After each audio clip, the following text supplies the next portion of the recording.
Hi, I'm Clay Daniel. I'm the LSAT director at Clayborne Education. I want to talk to you today about the digital LSAT. If you've been studying for the LSAT, you're probably aware that in summer of 2019, the LSAT went digital, and the change from pencil and paper is a significant change. Change is hard, and it's only right and proper that we grieve that change a little bit, because there is a real loss of what you can do with pencil and paper.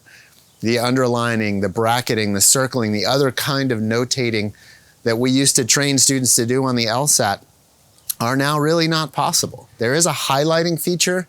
It's fairly cumbersome, and it takes practice. So there's something truly lost in the move to the digital LSAT. But the good news is there are a couple of significant things gained as well. Although the reading and the notating might have gotten harder, the timing and the tracking has gotten easier. The single biggest advantage of the digital LSAT is the clock counting down. It used to be really challenging to monitor your time on the LSAT, being allowed to bring in only an analog watch and having to kind of set that up on your desk and try to check in at certain checkpoints. No more.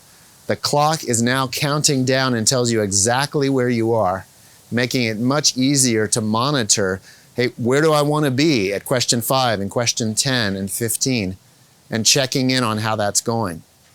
Meanwhile, at the bottom of the screen, on the tablet that you use on the digital LSAT, it shows the questions that you can do, the questions that you've done and haven't done, and which ones you've flagged and haven't flagged. There's a flagging feature. So you can check and easily return to the ones that you haven't yet completed, and also the ones that you flagged. So by the use of your stylus, you can monitor that carefully. You can also continue to mark out wrong answers by clicking to the right of the questions, even as you use the stylus to mark the answer correct on the left side. The best thing you can do for the digital LSAT is prepare with the LSATs that are available at familiar.lsat.org. There are a few that are available there. You can use some on Khan Academy.